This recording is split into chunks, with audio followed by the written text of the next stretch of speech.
Welcome back to What Is It About the Weather, where we're always talking the weather, but not so much about the weather. Hope you've had a good week since we last talked. I'm still getting out from under the weather.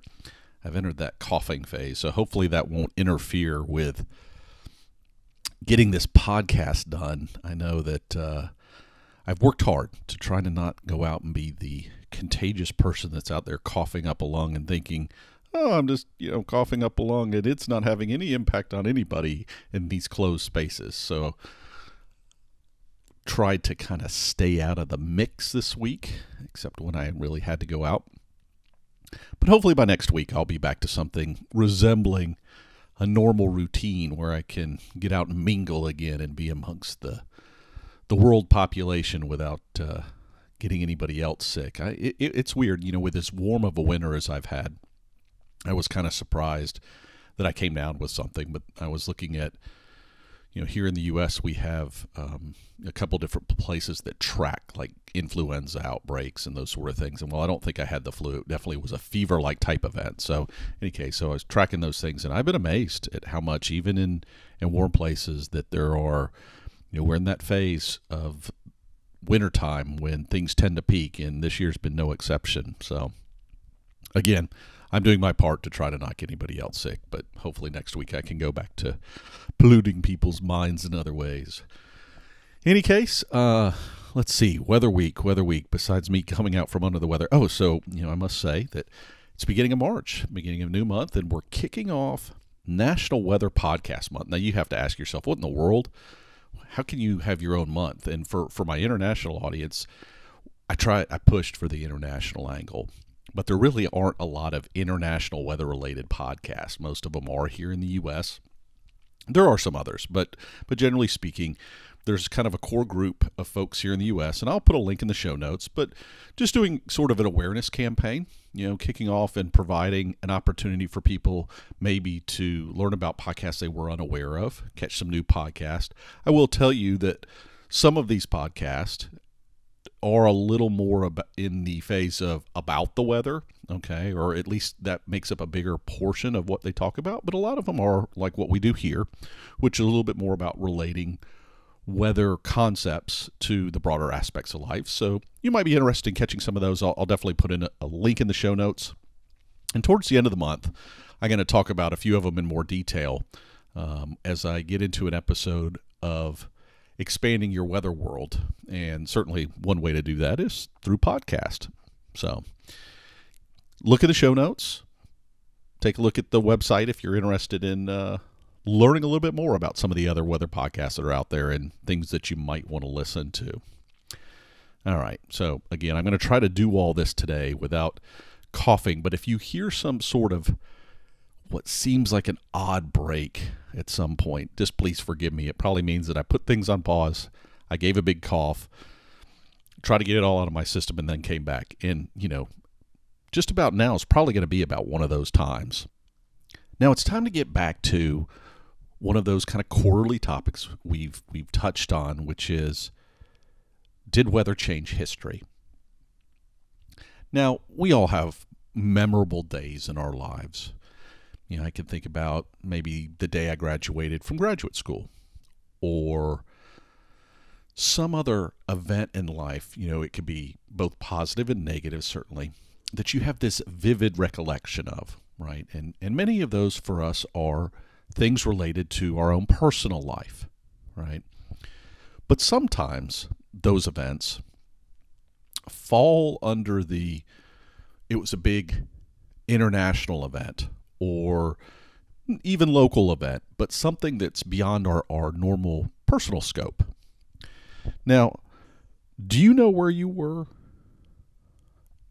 on January 28, 1986? Now, for some of you may not have been born.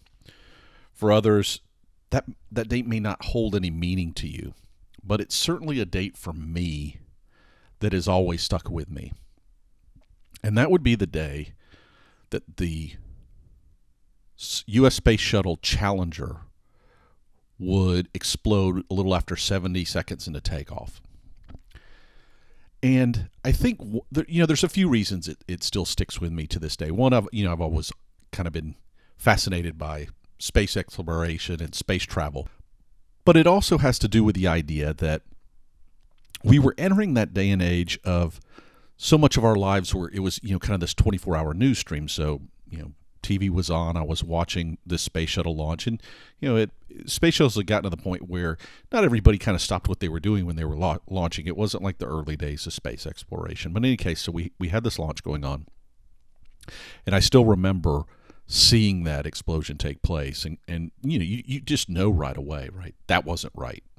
I don't care what was going on, but space shuttle rockets in general, they tend to leave these big contrails as they're going up, and all of a sudden you see contrails going in different directions, and something's gone amiss. And it was a beautiful day, right? It's a crisp winter day. You're looking and again, sometimes you don't always have these nice clear skies to see these things take place. Nice, beautifully clear blue sky served as a backdrop. Yet it would bring to the end lives of these astronauts. And on that flight, and I think, that was one of the reasons that the flight had a little more prominence that day. This was the first what would be called a civilian astronaut. Now, this lady who would become the first to make that step had gone through training. It wasn't like they just slapped a spacesuit on somebody and said, have fun. But nonetheless, we think so often about people that go into space, they kind of know the risk, right? They accept the probability that they may never come back, and that there's real risk with getting on these, glorified firecrackers. It's a very wrong way to phrase it, but it's a huge rocket that is so close to being a bomb when you think about all the things that are going on in the physics of these massive, powerful launch vehicles that have to break Earth's gravity, and things can go wrong, right? Generally speaking, they always have the acceleration of a firework of some type, but they aren't built to have the explosion part built in. But on that day, something went wrong. And that thing going wrong led to the disintegration of the space shuttle, or the breaking into bits, however you want to look at it. Now, investigations would take place. What would happen? What was responsible? Why did it happen? What would this mean for the future of space travel? These are all questions that would come up. So let's start by looking at a little bit of that weather influence on this event. Now, for that day in general, it was cold. It's a very cold morning. There had been some ice on the launch pad, but it was slowly warming up during the course of the day. And again, other than the coldness of the air, things were nice. And actually, there had been some delays in the launch for a couple of days prior due to weather. And, space exploration and weather have certainly no shortage of a history together. And it's always tends to be focused in the same things that we think about. Is there going to be lightning?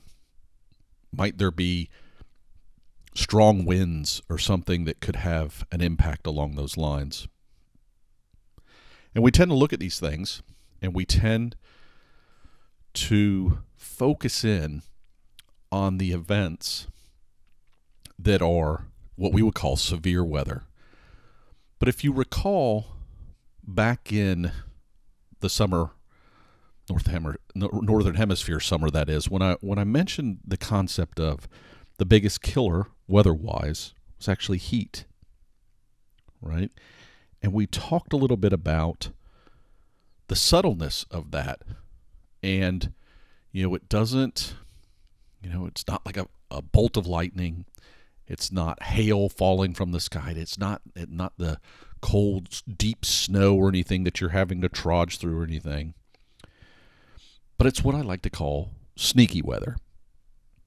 And this cold weather in Florida in some ways was that same sort of thing. It was sneaky, now on the other end of the spectrum.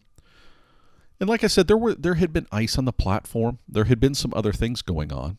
But generally speaking, okay, those things weren't deemed to be a concern. And in the investigation afterwards would show that they really weren't a concern. But the other thing always to keep in mind, and why we do watch these things with weather, is when I use the firecracker analogy, it's more of the idea that these things are really powerful, yet they're indeed very fragile. Okay? For as strong as you can build something, it can also be extremely weak. And to give another weather-related kind of idea, the space shuttle's tiles, the thermal tiles underneath that used to protect its coating, okay, when it would come back in to the atmosphere where things get really hot, were very strong against thermal concerns. Yet in the early days, when they were still landing the space shuttle, you know, in places like out in the western U.S. and then flying it back for launch from the eastern U.S., that flight took place on the top of a 747 jumbo jet. So they'd actually put this thing up there on top of it. And they always had to be concerned about flying around heavily saturated areas or like through too many clouds. And the reason being is those same tiles were like sponges.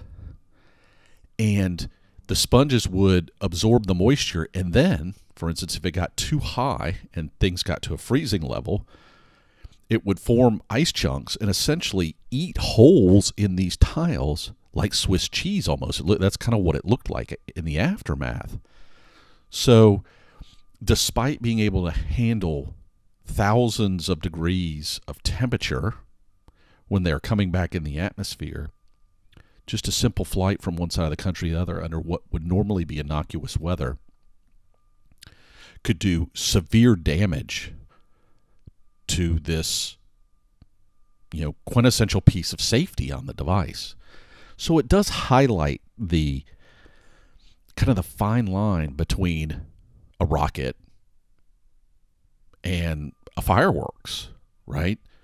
It's employs some of the very key same elements, yet that rocket needs to be much more controlled in what it does so that we don't end up with an explosion.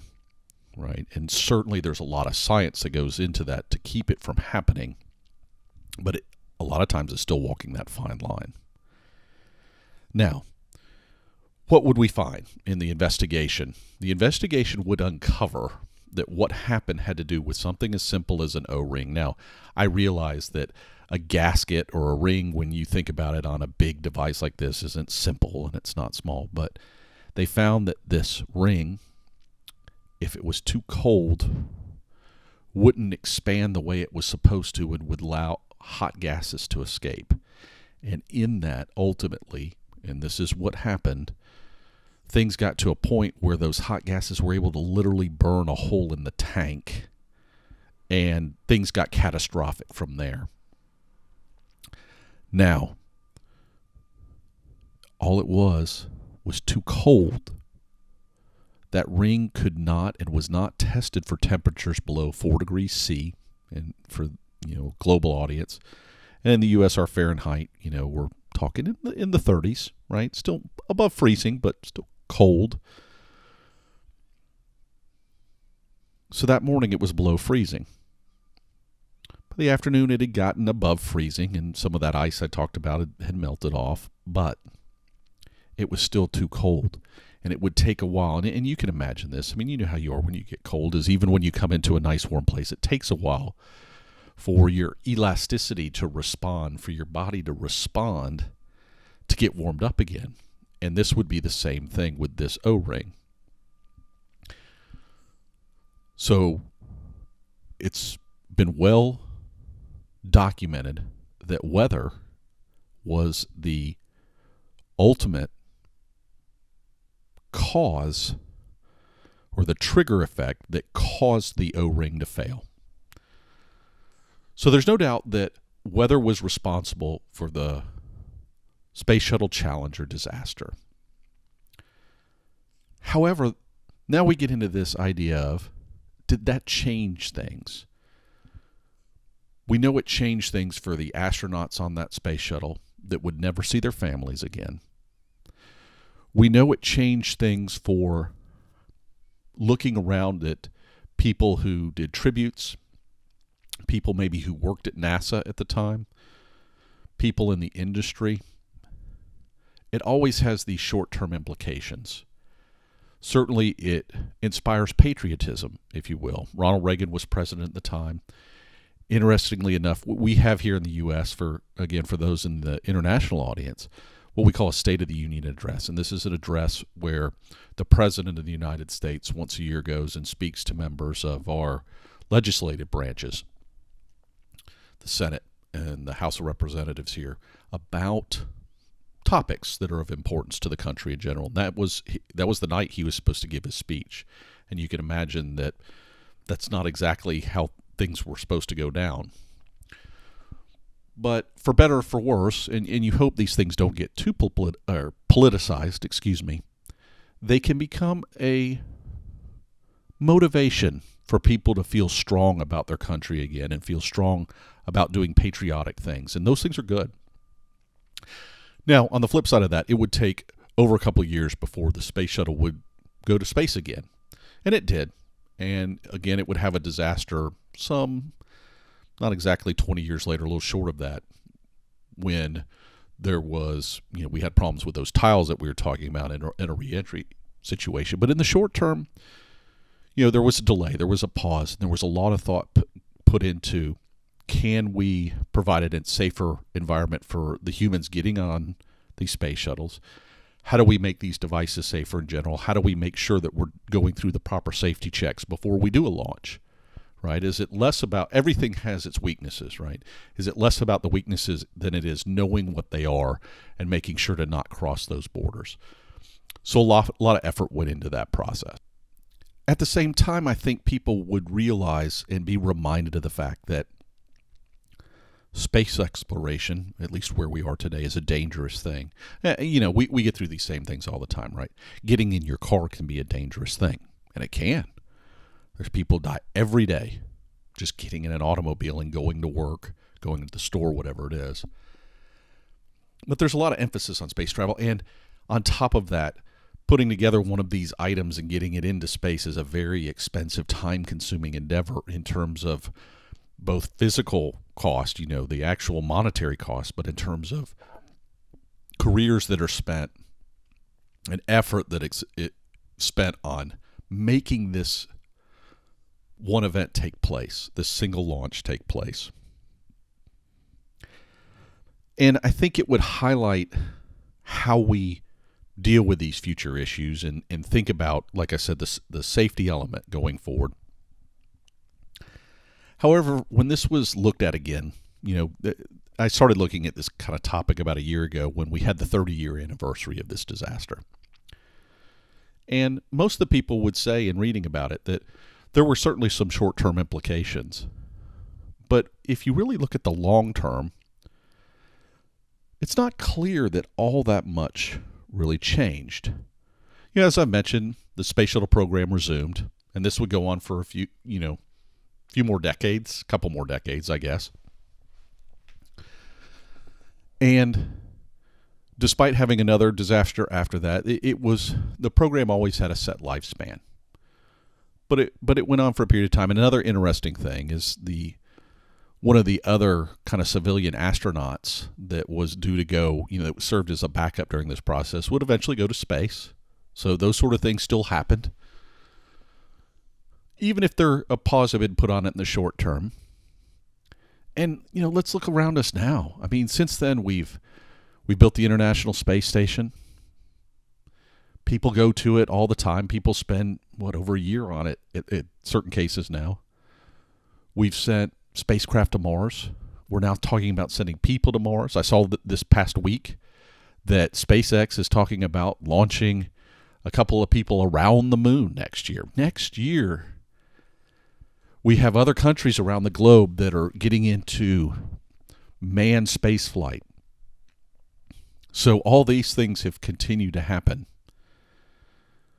We've sent, I don't know, probes out to, I don't know whether it's Pluto, whether it's Saturn, and all these things have continued to go on despite the cost, despite the risk. And again, when it's just a machine, yeah, there's a cost risk to it, but you lose the human element. But there's been no shortage of talk about, as I just mentioned, going around the moon or going to the moon, with other countries wanting to do this as well. Going to Mars, thinking about space as our next home or our next set of resources, landing things on asteroids. I'm still amazed when you think about landing probes on asteroids like we've done. So, did it really have an influence? And nothing I have found has suggested that beyond the short term and beyond being another reminder of these things we already know and still keep in mind, that it had any meaningful long-term impact in terms of changing history. That our desire, people always talk about, looking up in space and wanting to go out there. And somehow I think our desire, both as at individual country levels or individuals even, but humanity as a whole, I think we have this desire to see what's out there. And people always talk about, well, going into space is easy. We don't even understand the bottom of the oceans. And yes, there are technical challenges in both. But, every day, people generally get up and they look to the sky. And anybody who's ever been, in an area without much light pollution at night and seen the Milky Way galaxy or seen any of these other things is amazed to the sky. It's no different than, and I think it's part of my fascination with it. I love looking to the sky for everything. I love looking to the sky for weather, but I do love looking to the sky for stars and imagining that somewhere out there there's another planet that needs me to give a weather forecast. No, but that there's these things going on in space, and it's such a big, vast openness that we want to reach out there and be a part of it. So I'm not sure in this case that weather changed history. I'd like to think that it had an impact in that we appreciate human life more in a way, that we take the steps to be a little more safe when we're doing this process. But like I said, no matter how you look at it, and I don't think this is going to change anytime soon, for the foreseeable future, space travel is going to be dangerous. It doesn't mean it can't be done safely, and it doesn't mean you can't mitigate the risk to a reasonable level. But if you look about the number of people that have gone into space, and you look at the number of people that have lost their lives in doing this, it's still a relatively high percentage. I mentioned people getting in the car. Well, there are billion plus people that get in a car every day. And how many of them lose their life comparatively? I think it's a smaller percentage. And I hope over time that fewer people percentage-wise lose their lives. But I hope at the same time, we never lose that desire and that drive. Because I do think space exploration, we talk about whether there's benefits and how does it impact humanity. But I think there's more to it than that. I think it's an underpinning in our desire to explore now that we do understand the surface level of our planet. But even before then, I have to imagine that long before people easily went around the globe, they looked up to the stars and thought it would be interesting to go up there and understand what's going on out there. So, I don't think weather changed history in this case on a big scale. Maybe fine-tuned it, maybe tweaked it. Certainly for a few people who lost their lives that day, they would never be the same.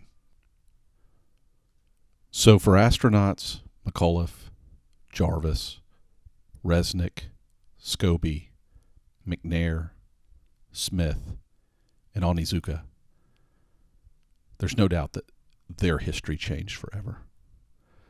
And certainly, as I mentioned before, the impacts of those around them and those working for NASA that have no doubt that dealt with the struggles of what went on afterwards. It's impacted their lives. But I'd like to think, if anything, as a whole, as humanity, we used it as an embracing moment and a desire to push forward instead of thinking about it as an alteration to our history and changing who we are at our fundamental core. So, Godspeed to those astronauts, and may the weather shine upon all future astronauts and give you an opportunity. I don't know, I always think it'd be cool to look at space. The idea of from space looking down, you see some shots sometime from the International Space Station of looking at weather from above. It's kind of a neat thing.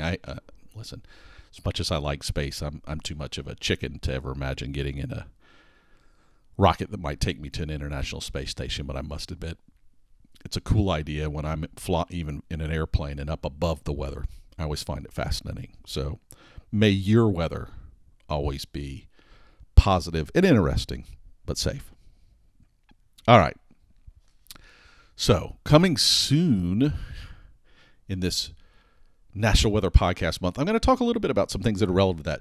So I went in, started March in like a lion. We'll see if it goes out like a lamb. That phrase, the whole idea is you start in a active month and you end in a little more calm state. And some people use it for March, some people use it for other months. In any case, I had about an hour of very high weather turmoil on actually the 1st of March, interestingly enough. We had some storms in my area, but we'll see if the lion-lamb things holds going forward. But we're going to talk about, given this is also severe weather month in a lot of places here in the Northern Hemisphere anyways, or we're at least entering that season. It could be things like crying wolf. We're going to talk about, do meteorologists cry wolf? How do we keep people well alerted in this kind of changing social media society, and how do we do that properly and effectively in a cross-generational way? Because as we all know, we don't all use the same tools to communicate or get key communications. And we'll probably end the month. Like I said, we've talked about a lot of things over the course of the past year, and some people have written me about, how do I find a better weather app or which one should I use? But also there's been the question about learning more and about being more exposed to weather at times and in certain topics. But we'll get into that and talk about some ways that you can do that too, wherever you might be. So let's wrap up then. And you know the drill, right? RSVP, rate, share, validate, and pledge. Rating on iTunes or wherever it might be. Heck, rating on anywhere, saying, hey, I like this thing. That's a good thing, right? Sharing, telling other people about the podcast in whatever mechanism you want to do that, whether it's resharing things that are put out there on social media, whether it's, just communicating and letting somebody know about the podcast who may not know about it. And trust me, if you tell somebody about the podcast, there's a good chance they don't already know about it. I don't have that kind of listener level that you really need to worry about overextending what, telling somebody who already knows about it. Validate, give us feedback, give us show ideas. And, there's a couple easy ways to do that. Email, whatisitabouttheweather@gmail.com, or alternately, you can go to the website, wasitabouttheweather.com, and there's a nice form there under Contact Us. And certainly, lastly, pledge. If you want to support the podcast via Patreon or PayPal, that is always much appreciated. So until next time, may you have interesting, entwined, and inspiring weather. Because as we all know, there's much more to weather than the weather itself.